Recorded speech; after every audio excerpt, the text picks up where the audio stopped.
Grab your popcorn as we recap the movie that will make single mothers do background checks on their new boyfriends. The movie opens up with a middle-aged man dyeing his hair and changing his overall appearance.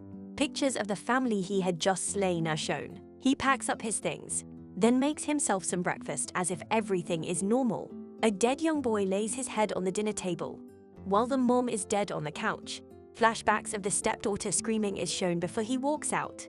The biological father is devastated when he finds all of his kids are dead. The police find out that it was a stepfather who had been doing this across the country.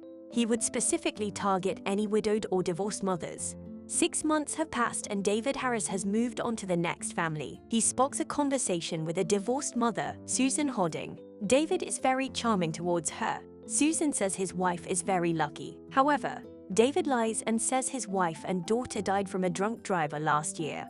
They stare at each other while at the checkout line. Then, Susan decides to be forward and asks David to join them for pizza. Flash forward to another 6 months and Michael, the son of Susan, arrives home after attending military school. His girlfriend Kelly, insert your Amber Heard joke here, tells Michael to give his mom's new fiancé a chance. While they walk towards the backyard, Michael thinks his mom is rushing into this relationship. A huge group of family and friends surprise Michael for returning home. His brother Sean and his sister Beth hug him. His aunt Jackie also greets Michael, along with Jackie's wife, Leah. Michael is finally greeted by David and it's a bit awkward, but David is very cordial. During the party, Susan's sister Jackie tells her sister that Susan has always been crazy rushing into things, but David seems like a good man, so she lets it slide. David toasts to everyone welcoming home. He says family is everything. Then, Jackie says she can get David a job as a real estate agent. He agrees to do this for Susan. Afterwards, David asks Michael to meet him in the basement. Michael notices the new padlocks on the cabinet. David tells Michael that he wants to be a real family. David brags about how he used to be a swimmer for University of Oregon, and Michael should get back into swimming. They take shots together and toast to the future. After the party, Kelly agrees to bringing Michael to the DMV to get his driver's license. But Kelly likes it when Michael is dependent on her. They say their farewells, but David stares at them creepily. Before bedtime, Susan is hesitant about having Michael home because he was a big troublemaker during her divorce. David tries to reassure her that it will be fine. Then they start making noises, while Michael hears it from the other room. He puts his headphones on so he doesn't hear his mom doing it. The next day, David impresses the family by getting Michael back on the high school swim team. Kelly is happy to hear the news. A few days later, Sean is blasting his video game and Susan asks him to turn it down. Sean doesn't listen, so David goes in his room and grasps Sean's neck really hard. Sean is shocked by this.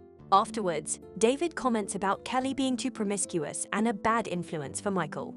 On the other hand, Kelly thinks David is good for their relationship because David will keep Michael from going back to military school. She walks out of the pool while Michael is in awe of her physique. At dinner time, Sean is quiet because of what his stepdad did to him. Beth makes an awkward comment about a mother drowning her children. David comments that maybe the children disappointed the mother. Michael is shocked at his comment. Suddenly Jay, the biological dad, interrupts their dinner as he picks up Sean and Beth for the weekend. Michael refuses to say hi to his dad because his dad was the one who cheated and ruined the family dynamic. The next day, Mrs. Cutter visits Susan to warn her about David. She was watching America's Most Wanted and saw a police sketch of a murderous stepdad who looks like David. Susan tells David this, but she doesn't believe Mrs. Cutter because she's considered the crazy cat lady. When David leaves for work, his mood changes from happy to upset because of what Mrs. Cutter said. David drives by and waves at Mrs. Cutter, and she looks scared. Later during lunch, David asks Michael to be his best man. Michael agrees to this. David starts talking about his dead daughter Michelle. Then, David slips and accidentally calls his daughter Lisa. Michael catches this and wonders why he said 2 different names. David says it's because his daughter's name is Lisa Michelle. After David finishes his work selling houses, he searches America's Most Wanted and sees the police sketch of himself. He decides to pay Mrs. Cutter a visit in her house. David drags her and pushes her down the basement stairs. She's still alive, so David suffocates her with his bare hands. One day, Michael and Kelly are doing the dirty in his room. David was peering through the crack in his door. Kelly is weirded out by this, but David swears he wasn't watching them. Tension between stepfather and son builds. Jay then enters the house and gets upset with David for grabbing Sean on the neck. Michael has to pull his dad away to calm the situation down. Jay doesn't trust David at all. He tries to repair his relationship with his son. Meanwhile, David apologizes to Sean about grabbing him. Susan looks at David very upset because they are not a family that disciplines their kids in that way. Sometime later, Jackie asks David to give his social security, photo ID and more so they can fill out his W-2 for being a real estate agent. Immediately afterwards, David tells Susan he no longer wants to be a real estate agent. Later that night, Susan goes out with her sister. While Michael and Sean blast their video game upstairs, Jay stops by for a visit to say goodbye to his kids before going to the airport. Jay apologizes to David for the other night, and David accepts his apology. Then, Jay confronts David about how there is no record of David having ever attended University of Oregon. He wonders what else David has lied about. David then surprises Jay by hitting him with a glass vase. Unfortunately for Michael and Sean, they don't hear anything because their video game is so loud. David finishes the job as he suffocates Jay with a plastic bag. Meanwhile, Jackie tells Susan that she might be rushing into things with David.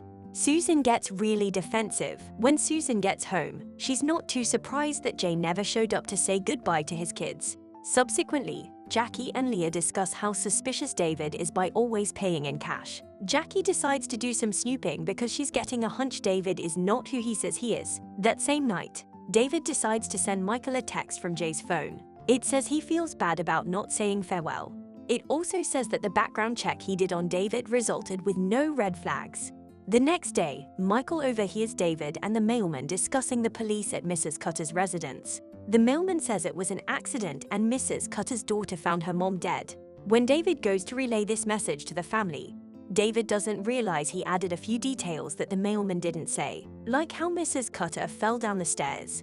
Michael notices this immediately. Later that day, Jackie asks about his social security, so they can file it for federal and state taxes. David gives her a runaround answer though. When Kelly comes over to work on college applications with Michael, Michael is to focus David and the possibility that David might be a serial killer. Kelly reassures him that Jay did a background check on David, so it's most likely nothing. David lets the couple know that he'll be picking up the kids. Michael thinks this is the perfect time to look through David's things. David comes back early though because Susan is picking up the kids instead. He sees wet footprints leading up the stairs, so Kelly and Michael try to be quiet in the closet. The couple eventually makes it out to avoid getting caught, but David knows the two were rummaging through his things. After not finding anything, Michael tells Kelly that he won't be obsessing over David anymore. However, David ruins it by confronting Michael with threats and squeezing his shoes really hard. In the middle of the night, Michael goes through the family computer and finds that David searched up the America's Most Wanted website. He shows Kelly the police sketches. However, Kelly gaslights him saying there's a logical explanation to everything. She's more worried about the college applications. Kelly is upset and leaves to go to the kitchen. David scares her from behind. While Kelly stands there with her bathing suit, David takes a quick look at her entire body. This creeps Kelly out, so she starts getting dressed. Then she leaves. Later that day, Michael gets another text from his dad saying he'll reach out to him when he gets back. Michael decides to call his dad, but then he realizes the ring is coming from the basement. David shuts off the phone quickly, then pretends to be on his phone. Michael is very suspicious of everything, so he wonders why the basement is locked. David lies and says he'll call a locksmith to fix it. When Susan gets home, Michael decides to take a photo of David for later. At night, Susan takes the younger kids to camp.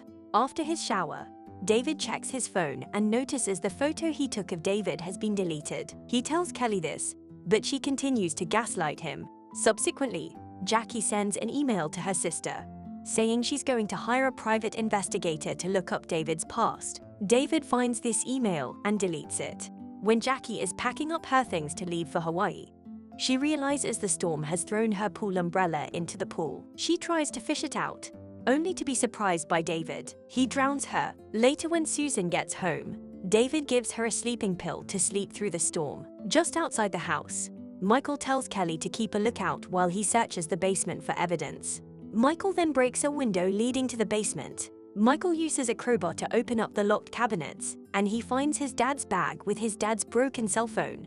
Michael then opens the freezer to search for something. Kelly notices that David has gotten up and turned on the lights. She tries to warn Michael by calling his cell phone, but it vibrates and falls off the freezer. Michael goes to fix his phone. Then he digs deeper in the freezer to find his dad's decapitated head. Kelly gets out the car to warn Michael about David getting up. Unfortunately for her, she gets punched in the face. David then blocks Michael's only way out. He drags Kelly into the kitchen and begins looking for his killing kit.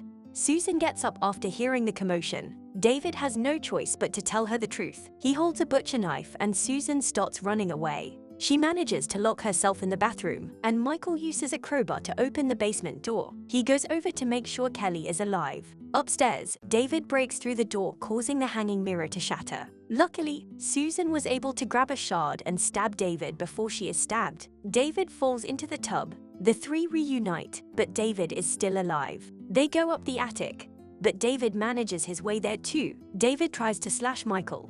Then Michael's fat ass breaks the attic floor. Kelly decides to protect her man by grabbing an electrical saw. She threatens David with it. Susan's stupid ass decides to put her body weight where Kelly is, and they fall through the floor. The saw falls too, barely missing them. Michael then tackles David through a wall, and he manages to push David off the roof, but David takes the both of them down. Eventually, Michael is brought to the emergency room. He's been in a coma for a month, and it turns out David got away before the police could catch him. Much later, a single mom and her kids bump into David. David gives his usual spiel about his wife and daughter dying in a car accident. Then the cycle continues. Subscribe for more videos like this. Turn on notifications and leave a like. It really helps the channel.